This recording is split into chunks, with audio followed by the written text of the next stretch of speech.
Bonjour tout le monde, j'espère Et que bonjour à vous allez tous. bien. Du coup, on est à l'avant-dernière session de STM Targeting. On est hyper content de voir encore tous connectés avec Maxime.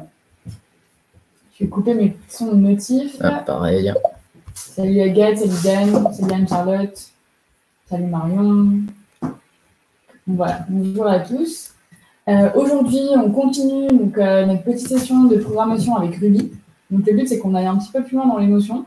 Et si je ne me trompe pas, vous allez découvrir un petit peu comment on crée des conditions et tout ça, comment on pose des petits problèmes en fait avec Ruby aujourd'hui. Voilà, aujourd'hui, on a les conditions et les boucles.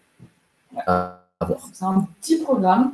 On va faire comme lundi. N'hésitez pas, voilà, si vous avez des questions, si vous allez poser dans des questions, j'y répondrai au fur et à mesure. Et sinon, je demanderai à Maxime de montrer quelques petits exemples supplémentaires.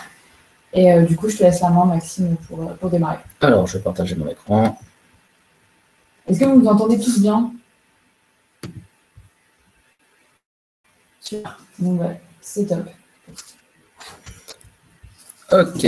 Donc là, on va commencer donc avec justement donc ce qu'on appelle le control flow. Donc effectivement, de contrôler dans le code pour rajouter des conditions et changer certains événements ou afficher d'autres choses selon certaines conditions.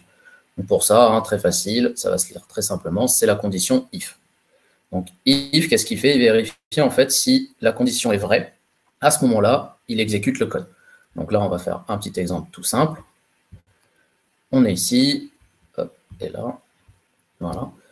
Donc là, on va dire par exemple, si on va dire âge égale, on va dire 18, et on va dire si if âge est supérieur ou égal à 18, voilà, hop, pouce.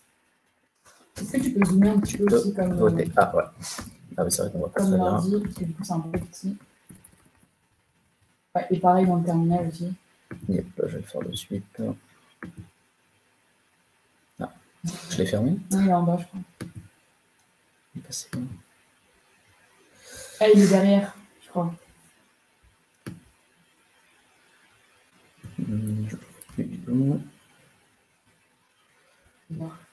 Il a disparu.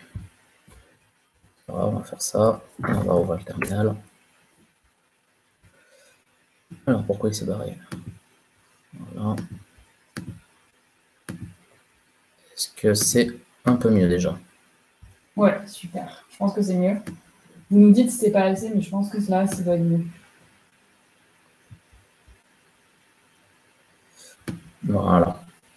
Donc là, qu'est-ce qu'on a fait? Donc j'ai donné une variable âge, qui est la valeur 18, qui est un nombre. Et là, je contrôle en fait avec la condition. Donc si l'âge est supérieur ou égal à 18, ça va afficher « tu peux voter », par exemple. Donc on va voir ce que ça donne. On est sur control flow. Donc là, ça m'affiche « tu peux voter ». Si par exemple, je change l'âge et je mets 17, à ce moment-là, évidemment, ça n'affiche rien du tout. Parce qu'en fait, je suis hors de la condition. Donc lui, il exécute le code de haut en bas. Il prend la variable âge 17. Il arrive ici. Est-ce que l'âge est supérieur ou égal à 18? Non. Donc ça, je ne l'exécute pas. Il va à la fin. Il ne se passe plus rien. Ce qui est normal, parce que je ne vais pas donner d'autre chose. Maintenant, comment on peut avoir dans le cours? Si ça va bien s'afficher. Il est là. Donc c'est ce qu'on voit ici. Si c'est vrai, il exécute le code qui se trouve à l'intérieur entre le if et le end. Et si jamais ce n'est pas vrai, ben, il ne l'exécute pas. Là, on va voir qu'on peut effectivement mettre une condition, le sinon, le else, justement, et on va voir aussi le else if. Donc là, très simple. C'est-à-dire, si âge supérieur ou égal à 18, tu peux voter. Sinon, donc le else, on affiche, tu n'es pas majeur, tu ne peux pas voter. Donc voyons ce que ça donne.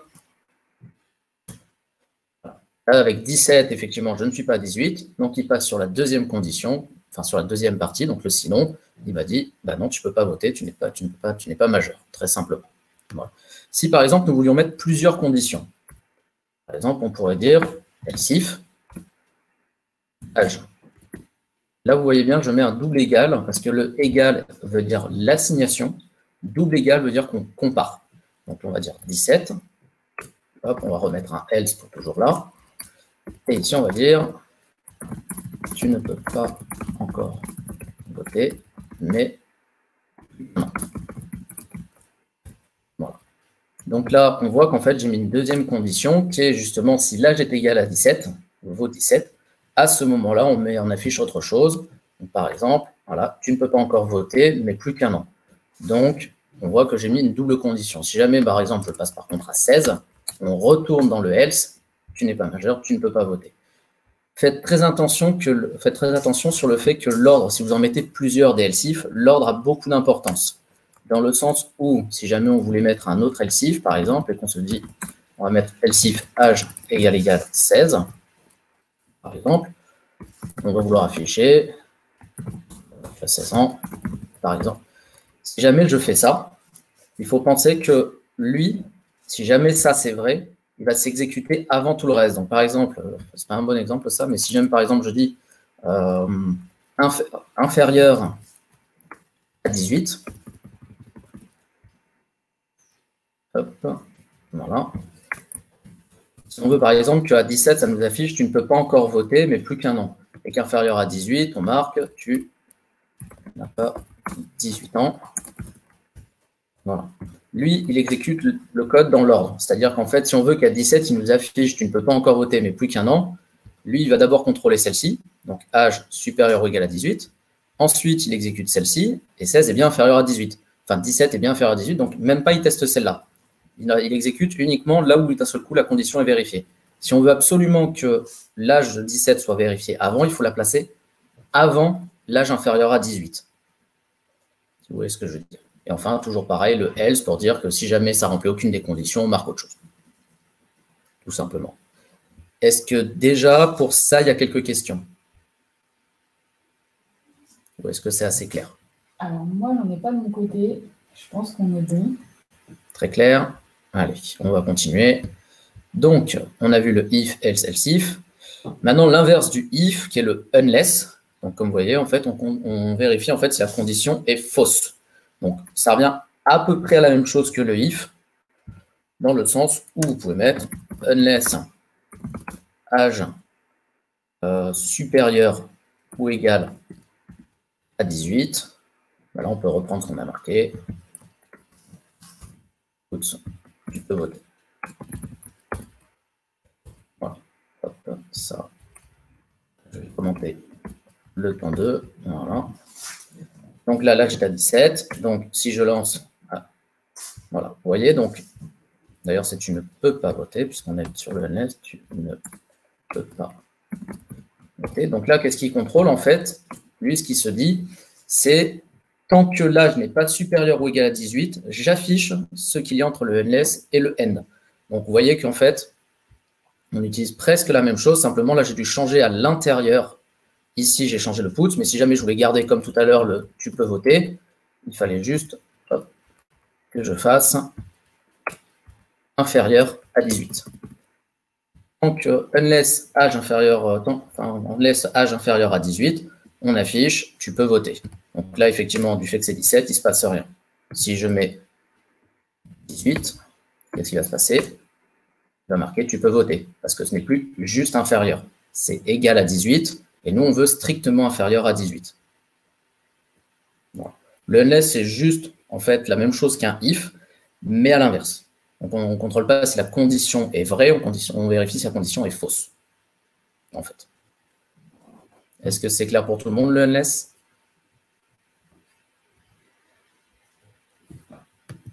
Je dirais que oui.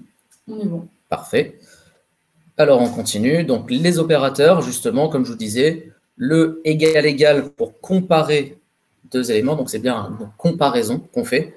Ne mettez pas juste égal. Si vous mettez juste égal, n'oubliez pas qu'un égal simple, c'est une assignation ou une affectation, ou réassignation, réaffectation, et qu'on l'utilise juste surtout pour les variables. D'ailleurs, que pour les variables. Donc, toujours, quand vous voulez faire un if, c'est égal. Vous n'avez pas de if avec juste un égal. C'est toujours le double égal. Si jamais vous voulez mettre n'est pas égal, vous mettez donc point d'exclamation égal. Inférieur, strictement inférieur, c'est le chevron vers le bas. Si jamais c'est inférieur ou égal, chevron égal, supérieur ou égal, supérieur et supérieur ou égal. Donc ça, vous avez pu le voir dans ce que j'ai déjà écrit tout à l'heure, qui est ici, vous voyez, supérieur ou égal, inférieur strict, égal. Voilà. Ça, ce sont les opérations que vous pouvez faire directement sur là-dessus. Ensuite, nous avons ce qu'on appelle les opérateurs booléens qui vont nous renvoyer en fonction, ils vont contrôler, en fait, ça retourne true ou false, donc vrai ou faux. Donc, si on veut contrôler, par exemple, deux conditions, si on veut vérifier qu'il faut absolument que deux conditions soient vraies, à ce moment-là, on peut écrire, voilà, hop, on va reprendre le if parce que c'était quand même mieux. On pourrait faire, au lieu de supérieur, voilà, on pourrait faire if âge supérieur et âge égal 18, si on voulait le décomposer. À ce moment-là, on affiche tu peux voter. Ce qu'il va faire, c'est qu'il va contrôler si l'âge est supérieur à 18 et si l'âge est égal à 18, tu peux voter. De ce fait, là, ça ne va pas très bien marcher parce que ça veut dire que si l'âge est égal à 19, par exemple, là, lui, il va contrôler. Vous voyez, tu n'es pas majeur, tu ne peux pas voter. Parce que lui, qu'est-ce qu'il va faire là? Il va arriver, il va se dire, est-ce que l'âge est supérieur à 19? Oui. Enfin, à 18. Oui, donc c'est vrai.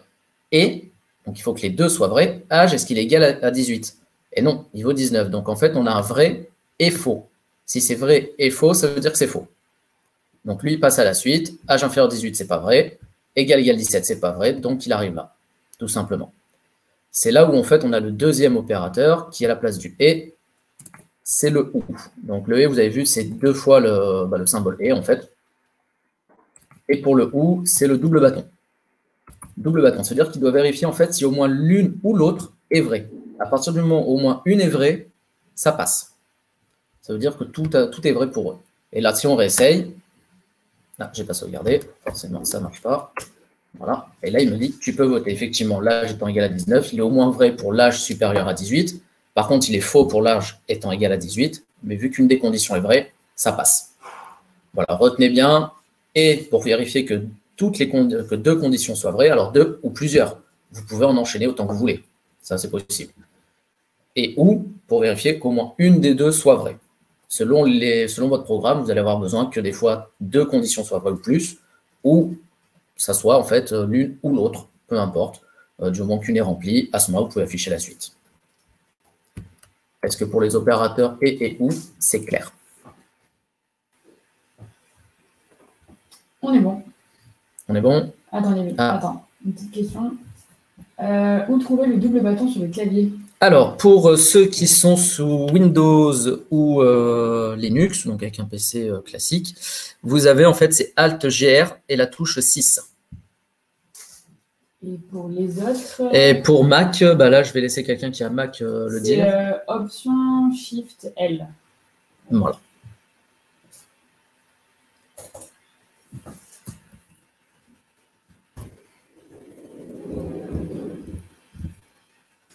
C'est tout bon? On est bon. Allez. Voilà, bon, ça se résumait tout ce qui était le contrôle du flow, donc avec le if, else, else if, le unless et les opérations logiques. Maintenant, on va voir ce qu'on appelle les boucles. Donc, c'est très utile. Donc, pourquoi est-ce qu'on veut faire des boucles? Tout simplement parce que des fois, on veut afficher en fait plusieurs fois quelque chose. Par exemple, quand on vous demande, imaginons un petit jeu très simple, par exemple un pendu, on va vous demander de mettre plusieurs fois quelque chose. Mais on va vous afficher à chaque fois la même chose. Les boucles servent à ça. C'est tant qu'une certaine condition est vraie, en fait, ça boucle, et on regarde et on relance à chaque fois la même chose. Donc, par exemple, un des opérateurs de la boucle, c'est la boucle while. Donc là, très simple, hein, c'est while tant que quelque chose est vrai. À ce moment-là, j'exécute ce qu'il y a dedans. Et si jamais la condition devient fausse, je sors de la boucle. Donc, forcément, ça stipule qu'il faut mettre une condition pour sortir. Je vous montre ça de suite. On va garder notre âge. Donc, on va dire while âge supérieur ou égal à 18. Put. Je peux voter. Donc là, en fait, je vais vous montrer quand même ce qui va se passer, mais ça, c'est quelque chose en fait où il faut faire très attention. Là, j'ai marqué tant que l'âge est supérieur ou égal à 18, ça va m'afficher tu peux voter. Et j'ai mis l'âge à 19 directement. Donc là, ce qui va se passer, vu que je n'ai pas mis de break, en fait, ce qu'on appelle de quoi sortir de la boucle, malheureusement, ça va faire une boucle infinie. Je vous montre ce que ça donne ici. Voilà, je le coupe. Donc, vous voyez, en fait, ça m'écrit indéfiniment tu peux voter. Parce que lui, en fait, ce qu'il va faire, c'est il va se dire, OK, je rentre là-dedans, là, j'ai bien supérieur ou égal à 18, bah, j'affiche ça, et je reviens à chaque fois en haut pour dire, OK, là, j'ai toujours égal à 18, bah ouais, bah, je continue. Et il tourne en boucle là-dessus. Donc ici, il ne faut pas oublier de faire quelque chose. Soit on incrémente ou on décrémente en fonction de ce qu'on veut faire, soit on peut tout de suite lui dire stop. Voilà, on met un petit break et il s'arrêtera automatiquement dans ce cas-là. Il n'affiche une seule fois. Mais nous, par exemple, ce qu'on veut quand on fait une boucle while en général, c'est par exemple, on fait un âge et il y a là âge moins 1. En fait, on va faire décrémenter âge. Et d'ailleurs, on va afficher âge pour que vous voyez ce qui se passe. Donc là, je suis à 19. Donc, il va m'afficher, tu peux voter 18, tu peux voter 17. Parce qu'en fait, ce qui se passe, c'est qu'il rentre dans la boucle. Ça vaut 19 à ce moment-là. Donc, lui, il se dit, OK, c'est bien vrai. Donc, tu peux voter. Âge est égal à âge moins 1. Ça vaut plus que 18 au moment où je l'affiche. Il revient là-haut. Il arrive à while âge, donc 18, supérieur ou égal à 18. C'est vrai. Je réaffiche, tu peux voter. Là, je le fais passer à 17. J'affiche l'âge. Ce qui fait que là, je passe à 17. Et là, on revient en haut à nouveau. Et là, je me dis, âge, est-ce qu'il est supérieur ou égal à 18? Non, ce n'est pas vrai. Hop, j'arrête la boucle et je sors. Une autre des méthodes qu'on peut voir, d'ailleurs qui est très pratique, qui est mieux que l'âge, c'est on va faire ce qu'on appelle un counter.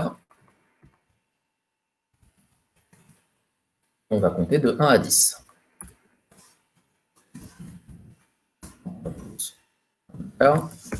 Et on va faire un counter égal à counter plus 1. Je vais vous noter une autre méthode pour écrire counter égale counter plus 1, en fait pour incrémenter, qui est plus simple. Ça c'est counter plus égale 1.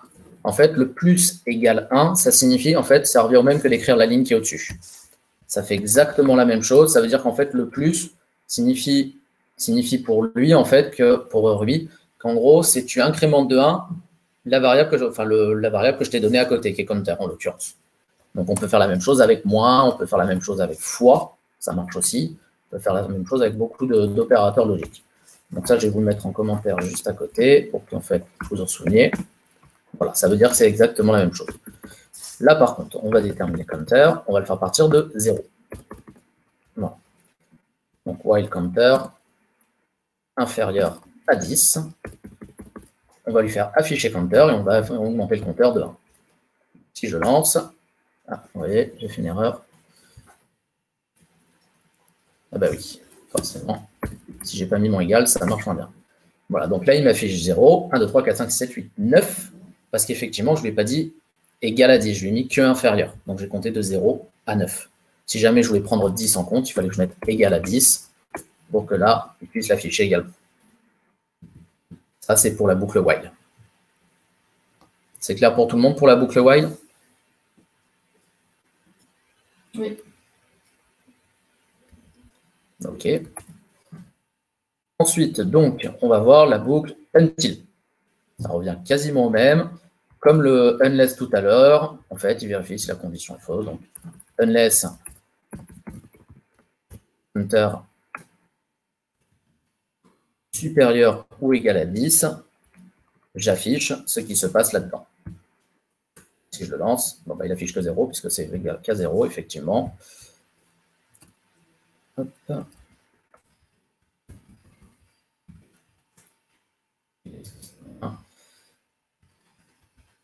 Alors, qu'est-ce que je suis en train de faire? Donc, unless counter supérieur ou égal à 10, donc, à moins que counter soit supérieur ou égal à 10, tu fais ça. Pourquoi est-ce qu'il fait que 0? Il rentre une fois dans la boucle parce que c'est vrai. J'incrémente le counter de 1. Si je ne sauvegarde pas, ça ne va pas marcher. Bon, je n'ai pas pris le bon exemple. Alors, je vois la question passer. Until, c'est quand ça revient à peu près à la même chose qu'un if. Until n'est pas une boucle. Unless, c'est pour une boucle. Est-ce que ça répond à ta question, Nathalie? Voilà, c'est deux choses totalement différentes. Hein, ils ne font pas la même. Eux, ils vont contrôler effectivement que ce soit faux, mais c'est pas l'un fait une boucle, l'autre s'insère juste pour passer une seule fois. Alors, qu'est-ce que j'étais en train de faire déjà? Donc, unless counter supérieur ou égal à 10. Si je mets inférieur, ça passe pas. Ça m'affiche 0. Je rentre là-dedans.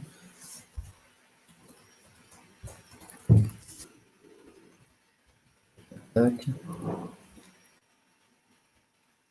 Oula, qu'est-ce que j'attendais? C'est moi qui fais des bêtises. C'est until, pas unless déjà. Excusez-moi, c'est moi, vous voyez, en plus, ta question était bien posée. C'est moi qui n'aime pas l'écrit ce qu'il fallait. Donc, c'est until. Voilà, là, il m'affiche bien de 0 à 10, effectivement, pour que, justement, ça affiche tout ce qu'il faut. Donc, c'est until et pas unless. Vous voyez, j'ai fait l'erreur, justement. J'ai écrit unless à la place d'until, alors que pour la boucle, c'était until. Voilà. Donc, vous voyez, en fait, while et until font une boucle dans tous les cas. Simplement, vous changez, en fait, soit vous changez à l'intérieur ce que vous voulez faire, soit, en fait, vous changez la façon dont vous l'écrivez. Avec while, on avait écrit while counter inférieur à 10. Et avec until, on a écrit until counter supérieur à 10.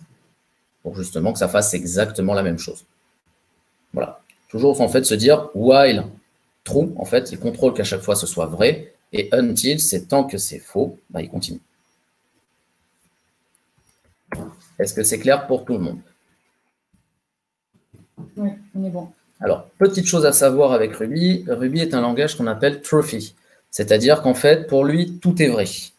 Par exemple, si jamais j'écris while 42, put 42, ça pour lui, c'est vrai. D'ailleurs, hop, voilà, vous voyez, j'ai encore fait la bêtise. Stop, j'ai pas mis de break. Mais voilà, pour lui, en fait, ça veut dire que c'est toujours vrai. Donc, quoi que vous mettez, si vous ne mettez pas de condition, avec un opérateur mathématique, le double égal, le inférieur et autres, pour lui, 42, c'est toujours vrai. Si je mets Toto, ce sera toujours vrai aussi. C'est-à-dire qu'en fait, si vous mettez juste while quelque chose ou if quelque chose, ce sera toujours vrai. Sauf si vous le comparez à autre chose. Et là, s'il fait une comparaison, il vérifie si c'est vrai ou faux. Mais ça, c'est quelque chose à retenir que pour Ruby, on appelle ça un langage trophy. Donc, en fait, que c'est tout est vrai. De base, jusqu'à ce que vous lui dites de faire en sorte de comparer pour que ce soit faux. Voilà. Est-ce que ça a été clair? On est bon. On est bon. Voilà, donc ce que je vous disais avec la boucle infinie, c'est pour ça qu'on mettait un petit counter pour justement faire en sorte d'éviter de faire une boucle infinie comme je vous ai montré. Donc c'est ce qu'on disait, si jamais on oublie de le mettre, et bien à ce moment-là, ça va tourner en boucle et ça va afficher éternellement ce qu'il nous faut. Alors, pour while et until, généralement, c'est quand on ne connaît pas la longueur, en fait, le nombre de répétitions qu'on veut. Donc ça veut dire qu'on a un nombre de répétitions inconnu, donc on va le faire incrémenter. La boucle for, l'avantage, c'est que avec elle, vous savez combien vous allez avoir, en fait, dans quel range, en gros, vous allez tourner, donc combien de répétitions vous allez faire. À ce moment-là, comme on voit dans l'exemple ici, si jamais on met un range de 1 à 10, bah à ce moment-là, il va s'arrêter au bout de 10. Il n'y a plus besoin de mettre inférieur ou égal, il n'y a plus besoin de faire quoi que ce soit. Il va juste incrémenter de 1 à 10. Hop, je vais vous montrer ça de suite. Donc, si je fais for i in 1, 10,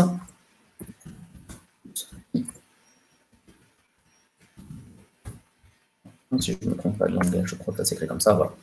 Voilà, donc là, ce qu'on lui dit, c'est pour i. Donc, i, c'est le nom, là, j'ai appelé i, mais en fait, normalement, c'est le nom d'une variable. Donc, on pourrait même l'appeler number pour que ce soit vrai. Parce qu'en fait, number, donc la variable, va prendre en fait comme valeur ça jusqu'à 10. Donc, il va passer par 1, 2, 3, et ainsi de suite jusqu'à 10.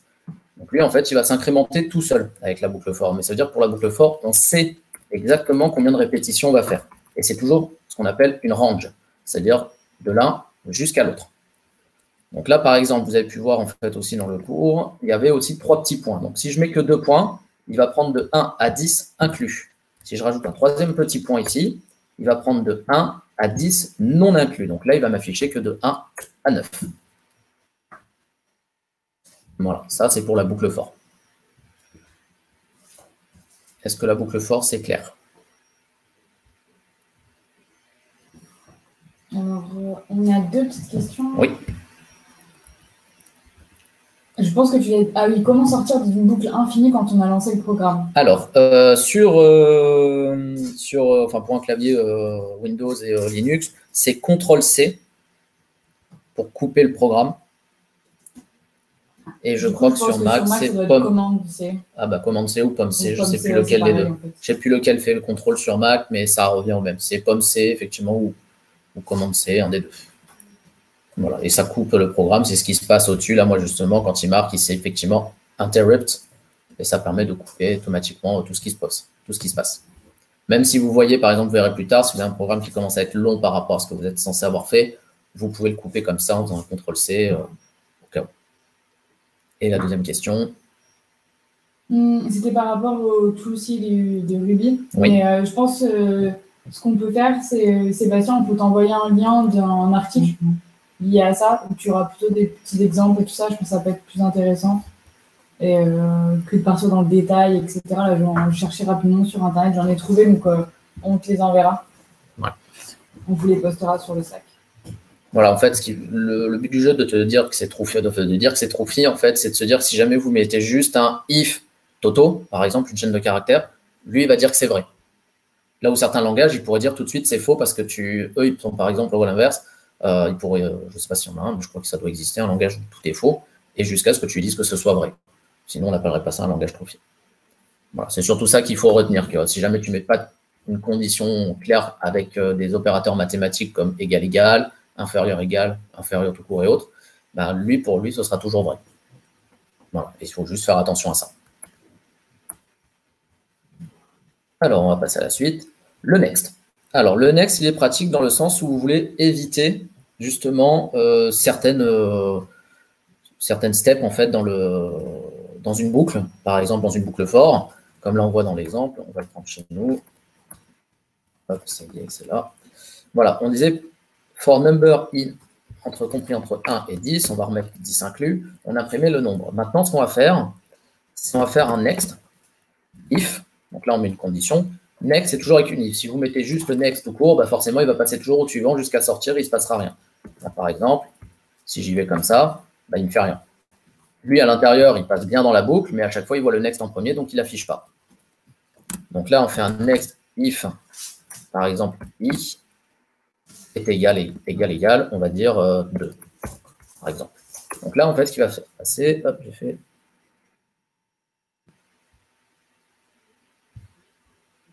Bah oui, c'est pas i, c'est number, excusez-moi. Voilà. Donc là, vous voyez, il m'affiche 1, pas le 2, puisqu'en fait, je lui ai dit de passer, si jamais c'est égal à 2, il passe au suivant sans l'afficher. Comme je vous disais, en fait, il le fait de haut en bas, donc for number entre 1 et 10, il arrive. Est-ce que 1 est égal à 2? Non, donc j'affiche number. Hop, ça passe à 2. Est-ce que number est égal à 2? Oui, donc je ne passe même pas par le puts et je reviens en haut. Donc résultat, il ne l'affiche pas et pour tout le reste, il va l'afficher. Le next, il sert à ça. Ça permet de squeezer en fait certaines valeurs qu'on ne veut pas traiter. Un exemple concret rapidement dont je vous avais parlé, si par exemple vous avez nil qui peut apparaître parfois à certains moments quand vous allez faire des programmes avec ce qu'on appelle les arrays ou les tableaux qu'on verra vendredi, donc c'est pour ça que je ne vais pas m'étendre tout de suite dessus. Des fois, vous pouvez avoir nil dans ce tableau. Et si sur nil, vous essayez d'appeler une méthode, ça ne marchera pas, parce que ça ne peut pas marcher. Donc le next, en fait, il sert à ce moment-là. Mais ça, je vous en parlerai un peu plus vendredi avec les arrays. On fera un exemple justement pour que ce soit plus clair. On ne va pas tout mélanger. Voilà, comprenez juste que next permet de passer tout de suite à la valeur suivante sans s'embêter toujours en fonction d'une condition. Mais toujours mettre une condition. Est-ce que c'est clair pour tout le monde?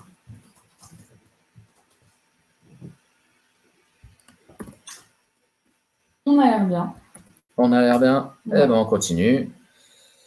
Les itérateurs. Donc, les itérateurs, en fait, comme son nom l'indique, c'est une façon de boucler, mais on sait qu'il y aura une fin, puisqu'en fait, on va itérer sur quelque chose. Donc, pour vous montrer, par exemple, un itérateur, hop, le plus simple de tous, c'est le loop.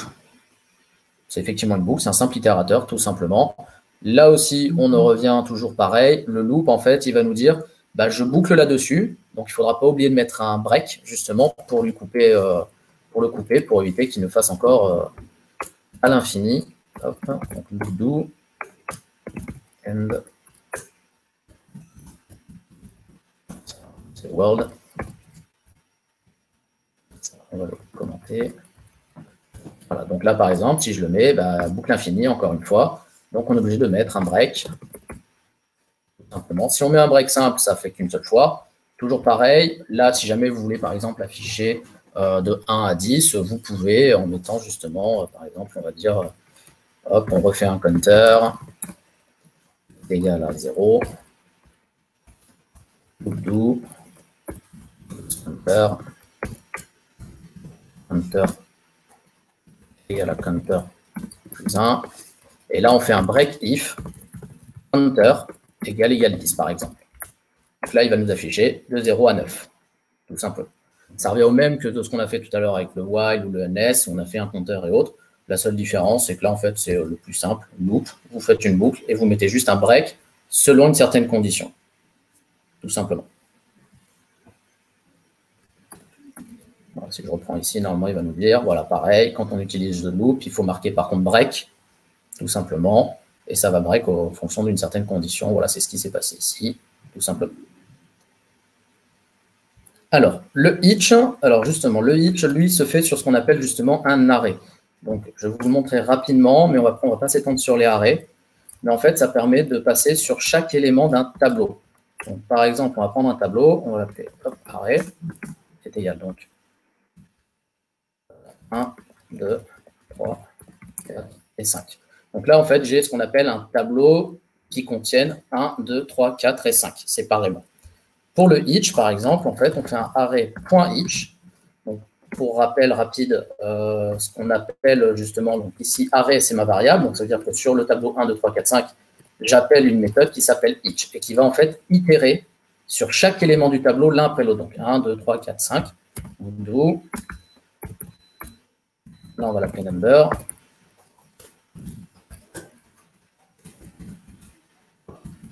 Alors, ce qui se passe, pour expliquer exactement rapidement le each, c'est qu'en fait, là, ce qui se passe, le each, lui, il va itérer sur chaque élément qui est dans le tableau, donc dans l'arrêt qui est ici, que j'ai appelé arrêt.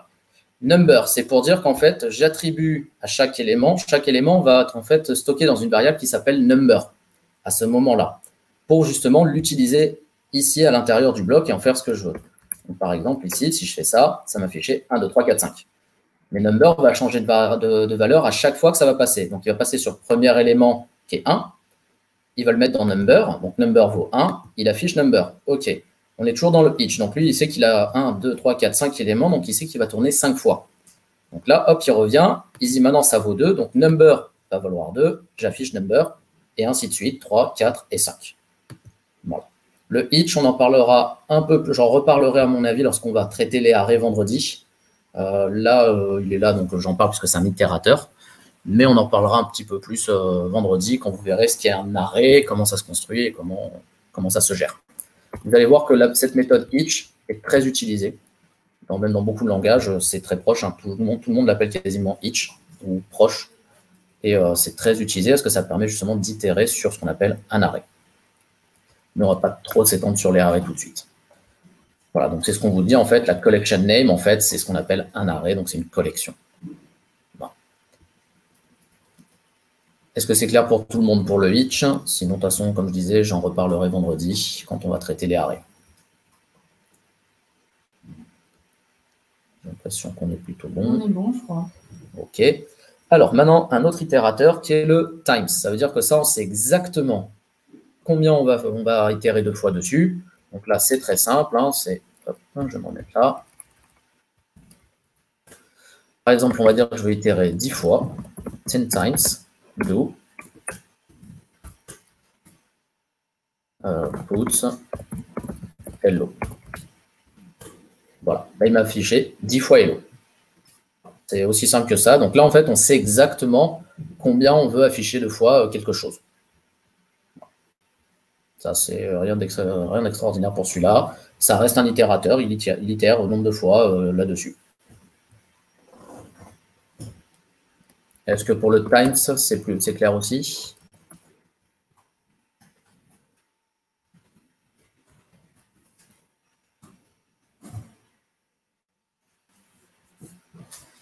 Oui, on est bon, je pense. On est bon. On a fini les loops également, donc on a fini les boucles. Alors, ce que je vous propose, c'est qu'on fasse un truc un peu plus poussé sur justement le droit de voter. Ou ce coup-ci, on va prendre aussi ce qu'on a vu lundi. On va s'écrire un petit programme, en fait, qui va nous demander à nous de saisir notre âge, de saisir un âge, du moins.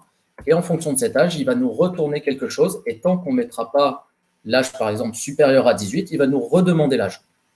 Vous voyez, donc on va utiliser les boucles et en même temps les conditions. Alors, pour ça, on va faire très simple. Il nous faut une variable âge qu'on va déterminer, par exemple, qui va être prise. Hop. Donc, on va faire un while plutôt. On va faire ça. On va faire une variable qui s'appelle running, pour dire qu'en fait, ça tourne, et je vais la mettre à true. Je vais faire while running. Donc, ça veut dire tant que running égale true, parce que là, ça veut dire qu'il va tourner. De ce fait, ici, on va prendre une variable âge, qui est égale à guest.chomp. Et on n'oublie pas, vu que là, je veux un âge, ça veut dire qu'il va me falloir un integer. Et comme pour rappel, guestChomp va nous renvoyer un string. Donc là, je suis obligé de passer en integer automatiquement si je veux pouvoir le comparer à un autre integer, puisqu'on va comparer des âges, on va comparer avec des entiers, pas des entiers, oui, des entiers, des integers. On va s'afficher un petit message quand même. C'est votre âge. Voilà. Et là, on va faire un if âge supérieur ou égal à 18. On va se mettre le « vous pouvez voter ». Et là, qu'est-ce qu'on va faire? On va passer, pour pouvoir sortir de la boucle, je mets running égale false. Else, oops, vous ne pouvez pas voter.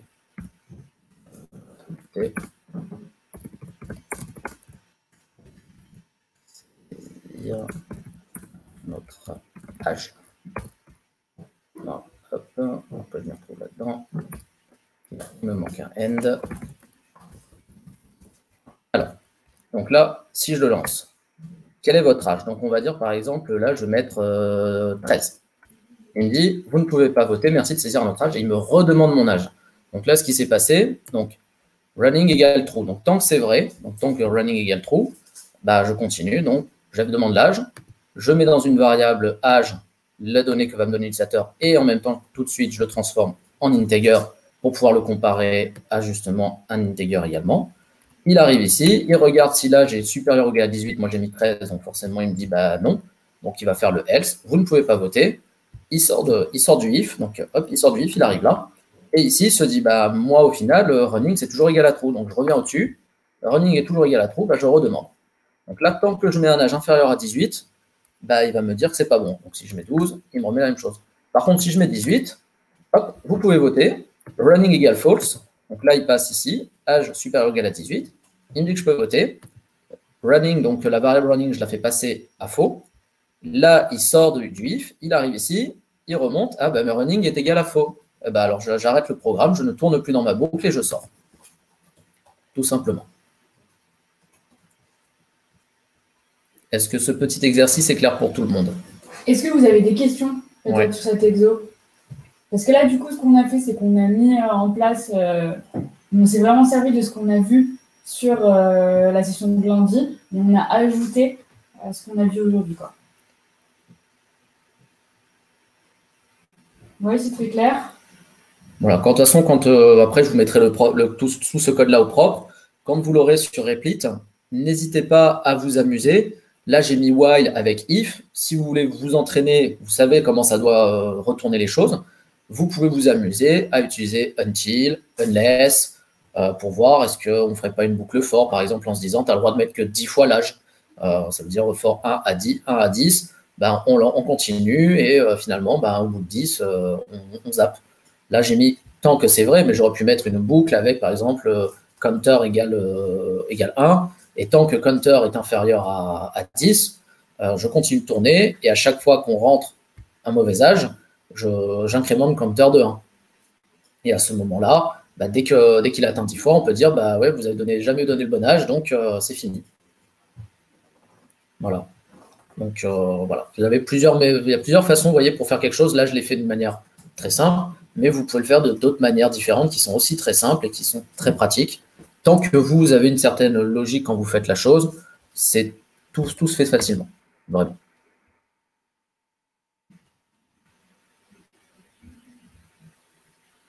Pas de questions? Non, on est bon. Ah, si, non.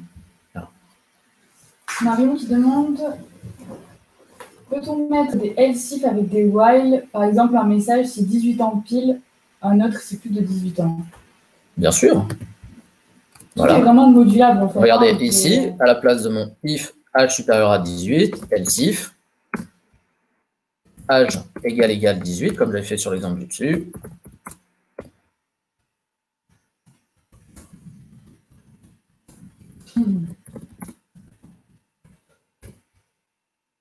Voilà, là on le relance. Donc là, si jamais je lui mets 18, il me dit de justesse, vous pouvez voter. Voilà, donc j'ai remis un else if, tout simplement, et donc en fait, ça passe. Vous pouvez mettre des else if autant que vous voulez d'ailleurs, hein, si on veut en mettre d'autres pour chaque âge, c'est faisable. Non, mais alors tu vois, le truc, c'est que ça te remet quel est votre âge. Oui, c'est parce que vous voyez, là justement, j'ai oublié de remettre le running false ici.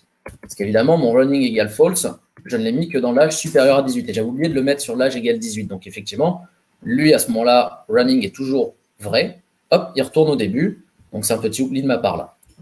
Donc là, je suis obligé de le... Bon, si je pourrais l'arrêter en lui disant 19. Voilà. Et là, normalement, là, si je le relance et que je remets 18, là, ça s'arrête. Mais effectivement, le programme s'était relancé à cause du fait que j'avais oublié de remettre running à false pour qu'il puisse s'arrêter et ne pas repasser dans la boucle.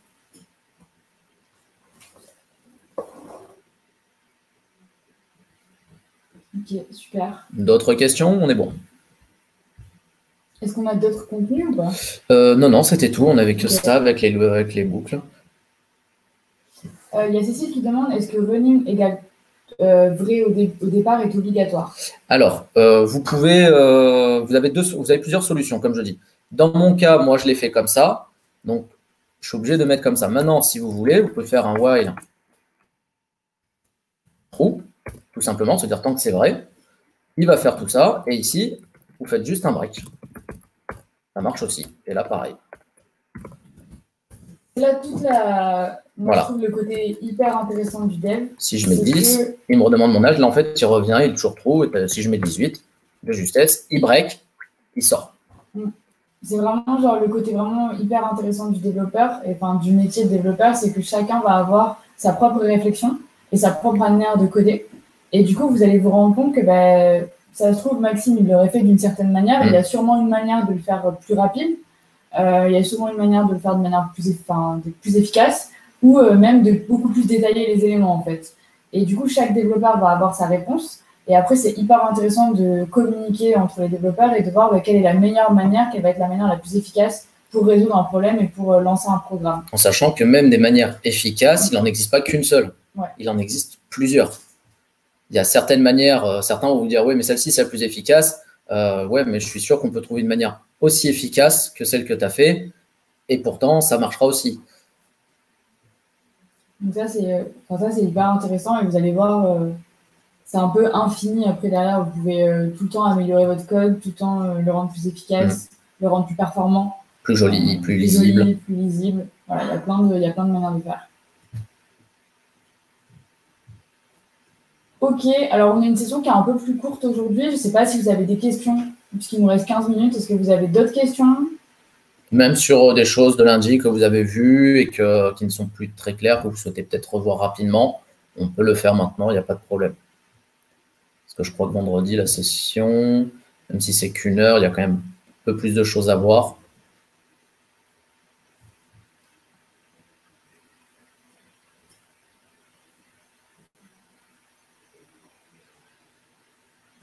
Pas de questions? Tout le monde est bon? Pas de questions. Bon, bah écoutez, ce qu'on fait, c'est qu'on s'arrête là, du coup, pour aujourd'hui. J'avais juste, moi, une dernière question. Est-ce que vous avez pu utiliser Replit? Est-ce que vous avez compris comment ça marchait pour pouvoir tester un petit peu, si vous voulez tester un peu votre code? Oui, Nathalie, effectivement, il y a une petite gymnastique, en fait, mais c'est une gymnastique logique, en fait. C'est, comme tu peux voir, en fait, on utilise ce qu'on appelle les opérateurs logiques. Donc, en fait, c'est vraiment que de la logique. Voilà. Il ne faut pas hésiter à le traduire en français pur. Voilà, là, j'ai mis while true. Donc, en fait, tant que c'est vrai, voilà, j'affiche quel est votre âge. Je demande à l'utilisateur de donner un âge que je stocke dans une variable. Si l'âge est supérieur à 18, j'affiche vous pouvez voter et j'arrête la boucle. Sinon, si l'âge est égal à 18, je lui affiche de justesse et j'arrête la boucle. Sinon, j'affiche que vous ne pouvez pas voter. Fin du if. Et là, je retourne dans la boucle parce que je n'ai pas arrêté justement le temps que. Voilà.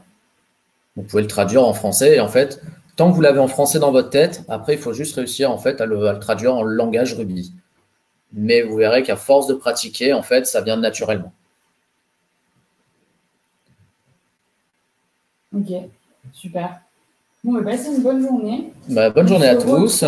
Du coup, vendredi. Et pour vendredi, on vous aura prévu un petit challenge à résoudre après la session pour voir si vous avez bien tout compris et mettre tout en pratique. Voilà. Si vous voulez le faire comme ceux qui veulent, ils le font. Et c'est un petit challenge qui reprendra en fait chaque élément qu'on a vu de lundi à vendredi. Ça marche. Voilà. Bonne journée à tous. Amusez-vous bien et voilà, à vendredi. Le fameux voilà.